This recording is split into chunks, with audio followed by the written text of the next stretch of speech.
right. Um, Congratulations, everyone. Let's just celebrate. Really great street epistemology. I think that went really well. Awesome job as a whole. This is great. We're going to celebrate our facilitators first, and we're going to talk a little bit about what you did well, what you think you didn't do well, and then we'll ask for some feedback from everyone else. And then we'll end with our MC. Sounds good. So, first and foremost, everyone, cheers, cheers, hip hip hurrahs for Bunny.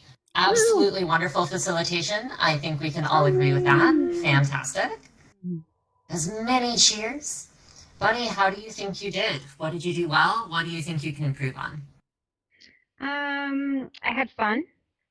That's really my main goal and enjoy. I try to get everyone to participate. I was watching my watch to keep track of time, although I didn't know exactly how long that I had to do. I just figured, oh, I'll do around 10, 15 minutes. And what could I have done better? Hmm,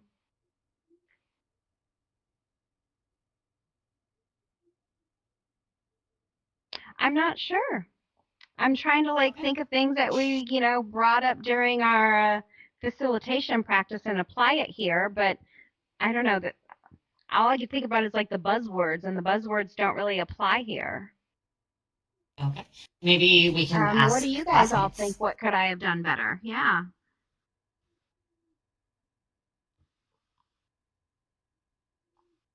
Probably like reflections and like Mm. sort of the connecting the dialogues through reflections. Okay. Yeah, Can you so give me an you example of were that? really good at moving on. Mm-hmm. Yeah. Yeah, what the heck is a reflection?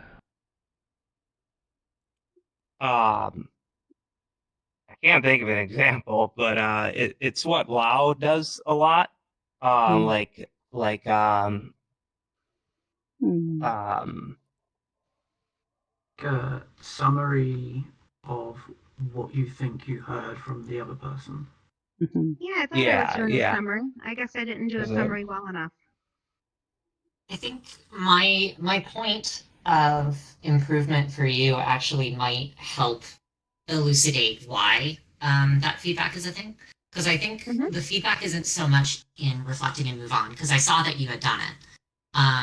I think my big point of feedback for you is letting the room breathe a little bit, letting things kind of hit a little bit better, because you do your summaries and you move on rather a lot, but allowing the room to breathe, letting it struggle a little bit, being a little bit slower. You have a comedian's pace and you have an expert facilitator's pace, but giving the room comedy, the that's freedom my to kind of thing. do Yeah, that. yeah, Yeah. I think in a lot of ways, and I can see this just seeing the two of you um, uh, facilitate at the same time. Like you two take care of each other so well with your weaknesses. But Bunny, I think that letting the room breathe a little bit more and letting people absorb the reflections that you give, because you reflect and then you summarize so quickly that it feels like it's all one thing. Mm-hmm. So I would say slow down, give the room a little bit more freedom, let go of some of that control, because you have incredible crowd control, I can tell. But let that crowd control simmer a little bit and let the room struggle. Mm-hmm. Nobody gave me their safe word, so It's okay. What can I say? Just make the presumption sometimes that people are not going to be operating at your pace. You and I, Bunny, I think I've said this several times. You and I are very similar, and this was one of the big things that I had to struggle with was actually allowing people time for that process and time to catch up, because we're very quick. So sometimes we have to make the conscious choice for ourselves to decrease our share of voice as facilitators and just let the room breathe. And I think although you did reflections and I saw them and they were good, there wasn't room afterward to absorb them. So a lot of the people may not have actually noticed that there was a reflection there. Interesting. So okay. does anyone slow have down, anything take else they some- want to take say some about that? breaths. Yeah, take some breaths. Yeah. Mhm. It's hard I- because it had 16 people in instance. Yes, 16 people was a little bit hard. But I will say we handled it very well without Mhm. having to divide the group. We did good Does today. anyone have anything else you'd like to say for Bunny before we move on? I liked Okay. the comedic summaries. I think that you're really strong in those, and we don't have those as often. And so I got to sit back a little bit and let you chime in there that way. And being able to go from comedy to like touching and real is another growth edge of being like, that really hit me. I feel that with you. And then moving on. You know, that range can echo. Some people might have been upset and everybody else is laughing. And so giving that space for sometimes people are just Mhm. sharing hard shit. Yeah, the number 13, that's some hard fucking shit. Well, it can sometimes be because like the core of that value is in superstitious belief. Yeah, and I know, fear, because right? there's, well, no, I wouldn't say superstitious is one thing. There's cultural and religious connotations that go behind 13 on both the positive and the negative. Sure. It just Um, looks wicked over there. It does. I say it in that voice. Okay. All right. Celebrations and Yay. emojis and well wishes and everything like that for Kibble. Yay, Kibble. Kibble was next, right? Mm. Yes. Yeah. Kibble was next. Mhm. Wouldn't you? Okay. Yes. Just making sure I I didn't mean, are you talking misremember about that. question order? Or Because otherwise Yes. it's Kibble loud. was I believe it was next. Kibble. No, It was Kibble Lao. Kibble was Lao. last. Apologies. Mm. My bad. There we go. Okay. Lao. Celebrations. Congratulations for Lao. Wonderful job. Yay. Lao, what do you think you did well? What do you think would be your one thing for improvement? I believe the same old thing. The reflection is okay. It's not that bad. Summarizing is what I need to know to like understand more. But I think the time managing is still a problem Mhm. for us, for me at least. It's still the biggest problem because I have hard time understanding what's going on, what's the time I need to, switch to the next session. When things like this happens, it's kind of overwhelming my brain as I'll have to calculate it. Mhm. Yeah, the squeeze is really tough. I hear you. Yeah. So, yeah, Mm. what I'm hearing is you did really great on reflecting, moving from summarization into moving forward. That's not quite seamless, so it's going to be a little bit difficult for you to manage that. And a big part of that is time, is what I'm hearing. Does anyone else Yeah. have any other feedback for Lau? Any areas of improvement you'd like to put on his plate? Anything he did well you'd like to put on his plate? Yeah, I'm appreciating how you participated in coaching the room and staying connected to people. Like you were changing your size, you were checking in with some when they weren't participating and had gone to neutral. You were still tending to the room even though you weren't in that MC position, and it made it more vibrant and more cared for. So there's still that shadow facilitator role that you were participating in that made it really beautiful. Yeah. It slowly turns into a habit instead of just, me doing my job. As I feel like it's good to make a habit of carrying people. So yeah. Yeah. And I think that those of us, if you were to poll, hey, you, Kibble, Bunny, or I, you would realize that it's very difficult to take off the facilitator hat once you truly get good at this. Mm-hmm. It's very difficult. And sometimes you have to, and sometimes that's very hard, right? Mm-hmm. Yeah. Yeah. So good job. I'm glad that you're taking well to the hat.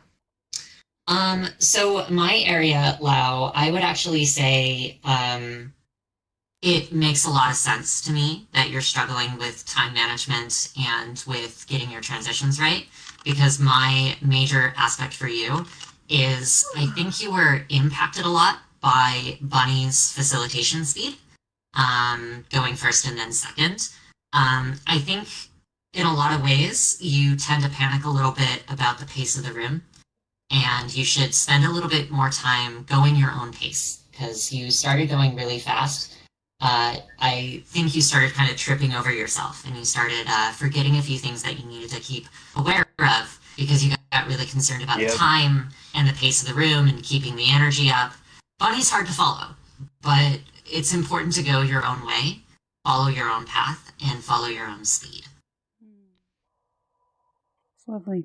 Yeah, but honestly, if that sacrifices the time of other people, I would like to sacrifice my own time to compromise it because it's I invite you to It's a bit rephrase mean. that. Okay, I would invite you so- to rephrase that because it's not your own time.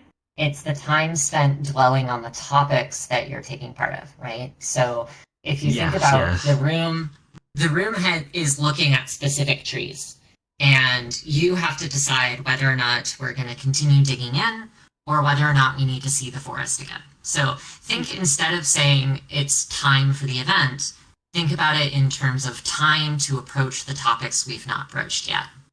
Right? Yeah.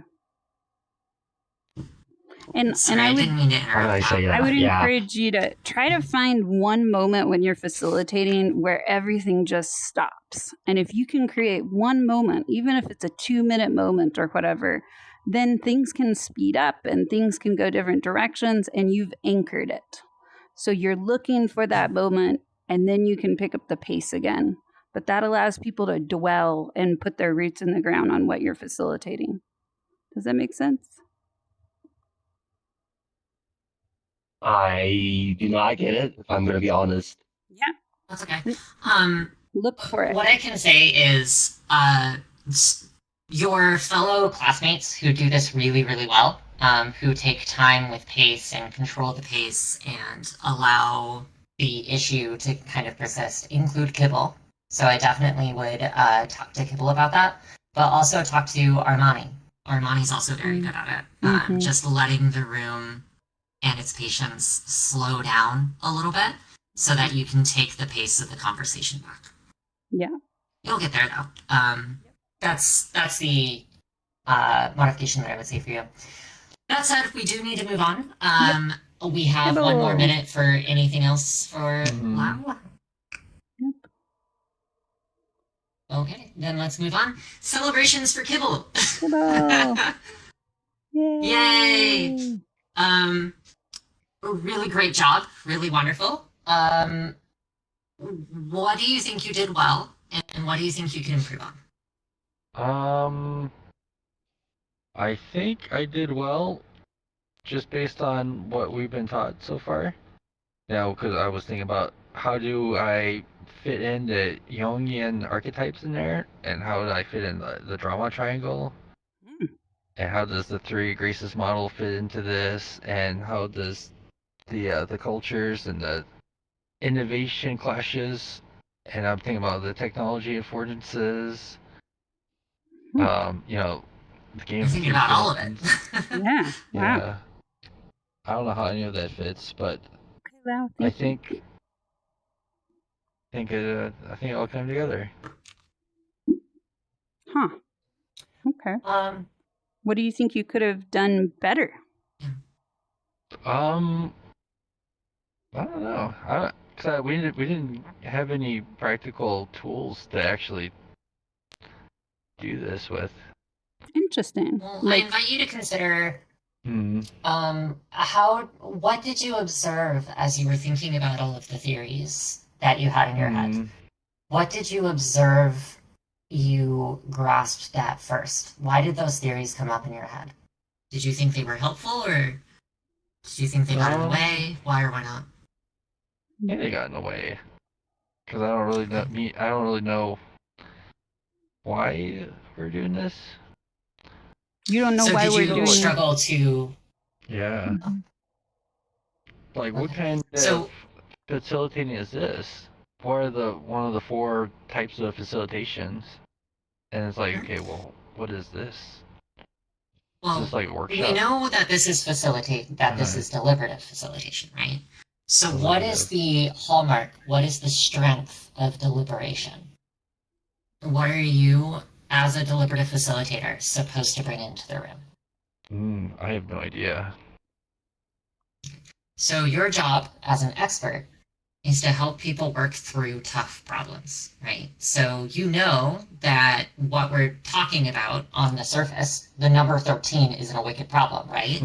But when we dig in, you know that cultural differences about the ways that we perceive of numbers and superstitions, that could be a wicked problem. Respect for another person's culture, that's a base level value, right? So the grumpy gear can probably get skipped anytime a lack of consciousness about that culture occurs, right? So what about the grumpy gear would cause the room to struggle? Why do you think people might be skipping that grumpy gear? I What have no values idea. do you think they're missing? 'Cause we, So some of them straight up might not Hmm. know, right? Like some of them may not have been exposed to the idea that 4 and 7 are unlucky numbers in Japan, and that 13 is an unlucky number in most European countries, but Americans don't really care, right? What is the origin of the statement? So you might want to focus a little bit on teasing that out. Focus a little bit on a tree and try to come up with some personal stories that people might have. Bunny's pulled out personal stories several times. That might be something for you to focus on. And you use the theories. The theories are not meant to be guide rails or instructions. They're meant to give you an approach when you have no instructions. So you're looking at the room and you're saying, what explains the weird situation I'm in right now?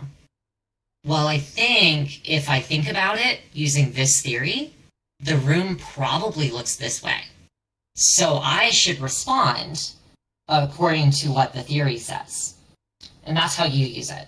Operationalizing theory is about saying, what can this theory say to explain what I'm seeing now? It's like a lens. Makes sense. But that doesn't help me at all either. Yeah. Yeah, no worries. So let's focus more Yeah. on a big thing. What, in putting all of the theories and everything aside, putting the whole class aside, how do you think you could have actionably improved the facilitation that you provided? When you I think think about it's- how you did without any theories involved, what do you think you could have improved on? I have no idea. Because, like, when I hear people say reflection, that sounds like an actionable thing that I could, like, this is reflection. We use a reflection during these times. And now I know, but we never done anything like that. I hear people talking about teasing out personal stories. Is there a technique name for that? Is there, like, I hear summarization. It's like, when do we use summarization? And then we never went over time management. How do we manage, how long should someone talk? When should we move on to the next thing? Yeah. Like So the practical parts. the two tools that I gave you rely on operationalizing theory, right? So there were two primary tools. The first one is your job as a facilitator is to do two things. To set a precedent, we think that this needs to be brought into the room or the space, and then to build momentum. Get everyone else in the space to agree that that's a thing that exists in the space and do it. And then after that, you can go set the next one, right? So when you set a precedent, you say, okay, so we're going to spend the next 15 minutes on this specific topic. For the first 5, I'd like for us to just hear from the people over on the agree side. And what that's doing is it's setting the way that the room works so that everyone's shared imagination is the same. The reason why this works really well is because by aligning that shared structure, it slows down people's thought processes. It limits their ability. And now you have a control over everyone's grumpy gear. If they fall out of line of that structure, then they might get chastised or they might have something happen. So you have control over their grumpy gear now, right? You've now cultured the room to act in a specific way. And that's control for you as a facilitator. But what it also does is it silences individuals, right? And because it silences individuals, you now have to say, we're going to allow an opportunity here in the next few minutes for the people on the disagree side to share their perspectives. Now you've opened the room and you've let the grumpy gear breathe a little bit. So by setting these rules and by setting these guidelines, knowing when to do that and when not to do that, knowing how the room is interacting with the things that you say, that's what facilitation is for.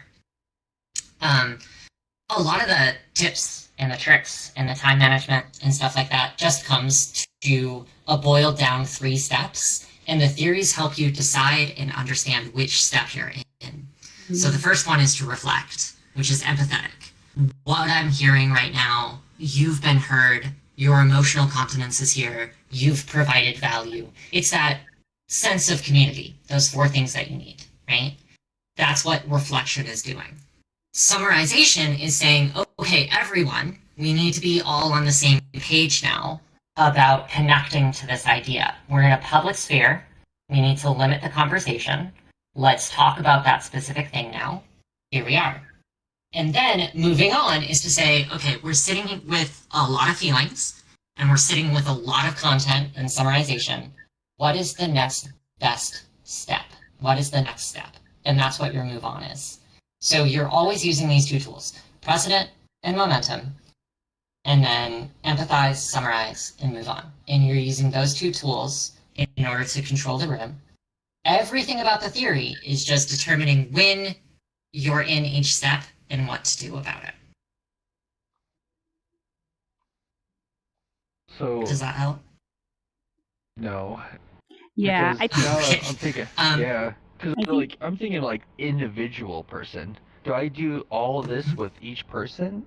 Reflect, summarize, and be like, hey, You're doing it with the room as a whole. room as a whole. So what if someone starts And talking? that's the hard part about being a facilitator, right? Uh-huh. You're managing the temperature of the room. Hmm. You're also managing the people who are in the room, who gets to share a voice, who doesn't get a share a voice, how the conversation moves, whether we spend less or more time on a specific concept. You have to make all those decisions. Theory helps you make those decisions. So I feel Yeah. like I have, like I can hear, I know the terms, but actually put it into practice, it's like, okay, what does it actually mean? Yeah, and that is actually what the practice is about. So I would encourage you to keep coming back to street epistemology with us, and you can keep getting coaching on that. We've been doing this every week, and I would invite you to consider coming to this would have helped apply some of those theories. And there were a few that you weren't able to come to. We had some really rich discussions, especially afterwards, in applying them. So this was a really important part of that class experience. And you can keep coming back, and hopefully that'll start making more sense as you do that. I would say that I know that there's pressure moments that are tough for you, and it sounds like you feel a bit ill prepared for what you did today and applying it. And you're definitely growing. I can see some shifts in how you're responding to pressure. You And do very well. yeah, reflecting is really just saying, here's what I heard you say. And it doesn't have to be a long piece. And you did that in the beginning, and then you stopped doing that, I think, because you were feeling a lot of pressure. So some of it is just, going back to the basics. You already know how to do this, but trying to fit within that frame of this is an exercise, it's a gymnasium. And you just keep doing it and keep comparing stories, and you'll keep growing. And I'm going to I need do to take wanna a body end break this. soon. So, yeah, let's move to George, if that's okay. And then I need to go. Okay. Yay, George. Thank you. Oh, okay. Kibble, if you wouldn't mind, let's have a discussion after Mm. this, just to make sure that you have time, because I want to make sure that we provide you the space for what you need. That having been said, everyone else, Yay, our George. MC, our wonderful, Yeah. vibrant, dancing MC. Congratulations, emojis, appreciation. What do you think you did well, and what do you think you can improve on? Doing the bare minimum of deciding what to do next. That part was easy. But I noticed that you and Heya, and also Lau help out a lot with this sort of co-leading. And I have a tendency to just be like, yeah, you got this. You got this. Mm-hmm. And then, like, I will say that, yeah. yeah. So for me, it's very automatic. But when I start thinking about it, I'm like, oh, wait, I could probably do this instead. Brilliant. Yeah. I also got really stuck on the time tree. And I think that did contribute to some of the anxiety that Lau felt. So I'm glad you mentioned the empathic tone. I have no idea how to communicate time in an empathic way. I have no clue. I'm going to need help with that. Well, and I want to recognize that you did do a type of empathy, which was writing the time boundary instead of saying it out loud. And that allowed the rest of us to pick that up. And I was making sure the body language of who you said that to was acknowledging it and nodding. So empathy is reading the room and trying to fit, knowing it's going to be awkward. But trying to give, you saw how I did the 30-second boundary, right? So it's setting it up and then it's having confidence people are going to fit it. And then they're not. But they'll fit it better because you're saying, I'm empathically confident we're going to fit this container. And so there's an excitement to it and also a like curiosity. They can push back, but you can set the container. Right. And about halfway through, I could tell the diligence to that container was pretty strong to the point that there was some anxiety. So I did read the room. And at that point, I felt the best thing I could do was just let the facilitators run with that boundary because they really recognized it. Yeah, as long as they're conscious and you're giving them the nudges. Yeah. Yeah, we're already over time, so I'd like to open it up to the rest of the room on feedback for George. Yeah. And then I'll briefly say my part, and then we can move forward. Any I feedback just for want to George? say that timekeeping with such a large crowd, in my opinion, is another wicked problem. That it is, yeah. Yeah. It's hard to manage the forest and the trees when the population is really large. Yeah. That's what having multiple facilitators does, right? Because if we have enough knowledgeable facilitators, we have the ability to split the group or to have some assistance. And that's part of scaling democracy. Okay. George, do you have a response to that? And we'll have you take us out. I zoned out until you said scaling democracy. No worries. That's fine. We're tired. I think a lot of the feedback that I have for you, George, is just choosing to step into your own power, and you make the events about other people, almost to the detriment of setting precedent and building momentum for the event yourself. So you love to take the stage, but you take the stage for really vibrant, empathetic reasons. Spend a little bit of time making sure that you go through the process as well. Bring the room back to ground, reset the room, spend some time talking about the topic, and then pass it on to the next facilitator. No need to go up, announce the next person, and then come back down. Spend a little bit more time. Right. That really stood out, like seeing your input towards the facilitators and me being like, oh, I should have done that. Okay, I'm learning. Yeah. Which you're getting that's there. the whole point. We all have learning too. Yeah. All right, so thank you all so very much. This is the The 6th end. SSE. Let's take a little bit of a together bow. You've done something incredible over the course of the past 6 weeks. Bow. Great job, everyone. Oh, I don't know how to bow. Is that an emoji? I am going to consider that break. I'll be around for another several minutes, up to another half hour before I have to go to my next thing so that we can continue talking. Okay, good deal. Bye. Thank Good you, night, thank Astro. you. Yeah, Astral, thanks for being here. Jose, do you want to check in about the world? And I will move somewhere else with you before I go to bed. But yeah, if you want to check in with Fenya, we'll be back. Okay. I'm going to stop recording.